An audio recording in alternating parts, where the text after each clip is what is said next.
Monday ఎండలో మా ఆయన అయితే చేపలు తీసుకొచ్చి ఇచ్చిండు కడుగుమనైతే. ఇక ఇంత ఎండ కొడుతుంది కదా, కడగడం నా వల్ల కాదని అయితే నేనైతే అన్నా. మరి అవైతే ఎక్కువసేపు ఉంచితే ఖరాబ్ అయిపోతాయేమో అని ఫైనల్గా నేనైతే నీట్గా మంచిగా కడిగేసిన. ఇక ఇవైతే వచ్చేసి వీటి పేరేంటో మీకైతే తెలిస్తే కామెంట్ అయితే చేయండి. మా సైడ్ అయితే పరకలు ఏదో అంటారు మొత్తానికైతే, నాకైతే వీటి పేరు తెలియదు. రవ్వు చేప లేకపోతే బంగారు తీగలు అంటారు కదా, అవైతే కాదు. వీటికైతే ముళ్ళైతే ఉంటాయి. వీటిని కర్రీ కంటే ఎక్కువగా ఫ్రై చేసుకుంటేనే టేస్ట్ అయితే బాగుంటుంది అన్నట్టు. నేనైతే మొత్తం మంచిగా ఫ్రెష్గా కడిగిన తర్వాత ఇందులో మసాలాలు, ఉప్పు, కారం, లెమన్ పిండేసి మంచిగా మ్యాగ్నేట్ చేసి ఒక 1 అవర్ అయితే ఫ్రిడ్జ్లో పెట్టేసిన. ఎందుకంటే మనం పెట్టిన ఇవన్నీ మంచిగా పట్టుకుంటాయి అన్నట్టు ఫిష్కు, అప్పుడే టేస్ట్ అయితే సూపర్ ఉంటుంది.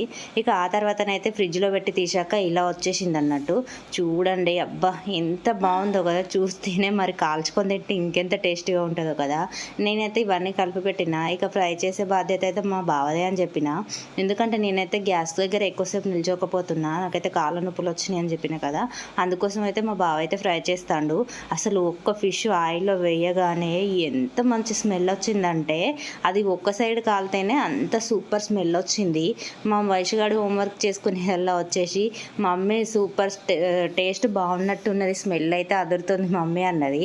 ఫైనల్గా ఒక ఫిష్ అయితే కాల్చి ఇచ్చిండు మా బావ. వయసుగాడు అయితే తిన్నది. ఇక మా బావ అయితే నా మీద ప్రేమతోనైతే వేడి వేడిదే తీసుకొచ్చి తినిపిస్తాండి. చూడండి ఫ్రెండ్స్ మరి.